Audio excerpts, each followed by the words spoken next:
नमस्कार दोस्तों, आपका स्वागत है संघर्ष क्लासेस में और आप देख रहे हैं हमारा चैनल संघर्ष द स्ट्रगल। तो दोस्तों, आज हम बात कर रहे हैं बाल विवाह की। बाल विवाह हमारे समाज में व्याप्त सबसे जो कुरीतियां हैं उनमें एक सबसे घातक दुष्परिणाम देने वाला जो एक प्रथा है, एक परंपरा हमारे समाज में प्रचलित है, बाल विवाह की।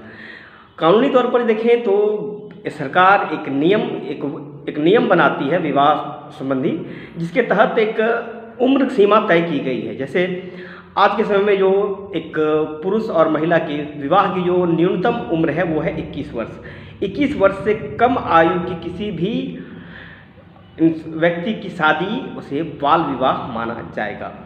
तो इसके कानूनी पहलुओं पर आज हम नहीं जाएंगे, हम बात करेंगे इसके आर्थिक, सामाजिक और जो स्वास्थ्य संबंधी नुकसान है इस पर बात करेंगे।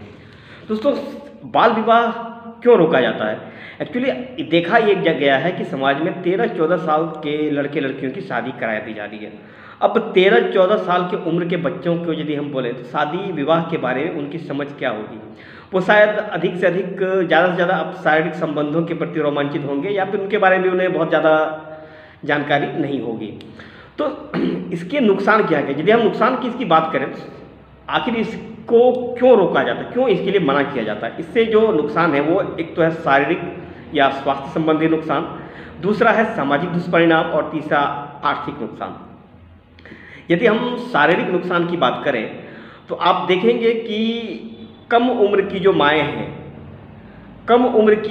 माएँ हैं वो एक अपरिपक्व बच्चों को जन्म देती है। मैंने अपने इर्द गिर्द कुछ देखा, क्योंकि कुछ घटनाएं मैंने अपने इर्द गिर्द ऐसी देखी हैं जिसके कारण मैं विचलित होकर ये वीडियो बना रहा हूँ।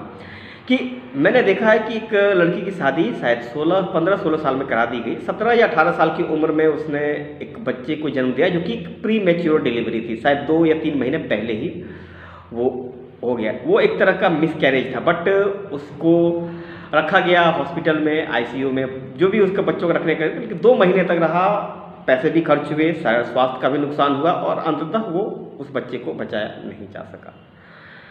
तो ऐसे परिणामों से, ऐसे जो दुष्परिणाम है उससे बचने के लिए कोशिश कीजिए कि बच्चों की जो कानूनी उम्र है उसी पर विवाह करें, ताकि सरकार से मिलने वाले जो फायदे हैं उसका भी आप लाभ उठा सकें, बच्चों को अपना व्यक्तित्व के विकास का भी समय मिल सके। लोग पढ़ाई 21 साल की उम्र यदि आप बच्चों को छोड़ देते हैं तो 21 साल तक में वो अपनी ग्रेजुएशन तक कंप्लीट कर सकते हैं, या फिर वो ऑलमोस्ट पढ़ाई, चाहे वो अपना स्किल सीखना चाहे तो भी वो कर सकते हैं। वो अपनी पढ़ाई जो सीखने पढ़ने की जो उम्र है, वो सीखने पढ़ने की जो प्रक्रिया है वो उसे पूरी कर सकते हैं 21 साल तक में। और इसका जो सबसे संबंधी और दूसरा है कि अब जब आप बच्चे को कम उम्र में विवाह करा देते हैं तो वो शारीरिक रूप से विकसित नहीं हो पाएंगे। एक तो वो अपरिपक्व, सबसे पहला जो विवाह के बाद जो सबसे पहला प्रेशर होता है दंपति पर, वो होता है कि बच्चे पैदा करने के लिए। और जब कम उम्र में बच्चे पैदा करेंगे तो कम उम्र के बच्चे कैसे बच्चों को जन्म देंगे? आप 17-18 साल के बच्चों के पास होता ही क्या है?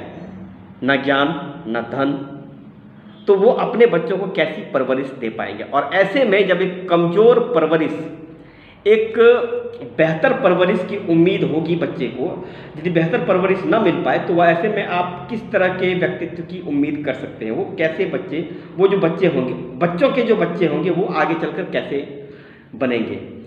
तो पहले तो उन्हें वो बेहतर शिक्षा, स्वास्थ्य जैसी सुविधाएं नहीं दे पाएंगे और वो अपने परिवार और फिर समाज पर और सरकार पर एक दबाव रहेंगे, बोझ बने रहेंगे।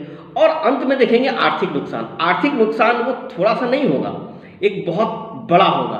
बड़ा ये होगा कि ये पीढ़ी दर पीढ़ी चलने वाला एक आर्थिक नुकसान होगा। जैसे कि आप देखते हैं कि एक 17-18 साल के बच्चे ने एक बच्चे को जन्म दिया, या 16-17 साल का, हाँ 17-18 साल के ही मान के चलते हैं।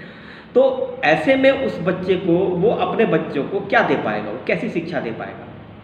क्या पढ़ा पाएगा? 30-32 साल हो, जब वो आदमी 30 साल का होगा तो उसका बच्चा 12-13 साल का हो जाएगा।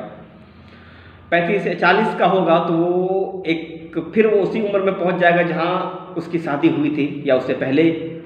तो जब 40 साल में पिता भी युवक है और पुत्र भी युवा ही होंगे, एक युवा जनसंख्या तो बढ़ेगी, लेकिन हम एक इस युवा जनसंख्या को एक बेहतर शिक्षा और स्वास्थ्य की सुविधाएं दे पाएंगे क्या? क्या एक बेहतर परवरिश दे पाएंगे क्या? और बेहतर परवरिश नहीं मिलने पर वो बच्चे किस प्रकार के बच्चे होंगे? जहाँ तक मुझे लगता है कि हम ऐसे में जो एक बच्चों के जो बच्चे होंगे वो एक कम पढ़े लिखे मजदूर ही बन पाएंगे। अब आप उसमें आर्थिक और सामाजिक विकास की बात नहीं सोच सकते कि वो आर्थिक और सामाजिक स्तर पर वो बेहतर प्रदर्शन करेंगे, इसकी उम्मीद करना भी बेईमानी होगी। ऐसे में दोस्तों ज़रूरत है बाल विवाह जैसे कुप्रथाओं से दूर रहने की, और बच्चों की जो न्यूनतम आयु है सरकार द्वारा निर्धारित विवाह की, उससे पहले विवाह न कराएं।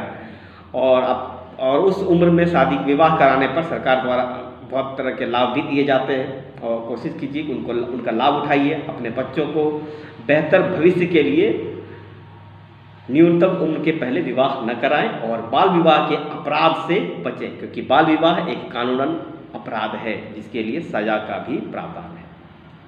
धन्यवाद।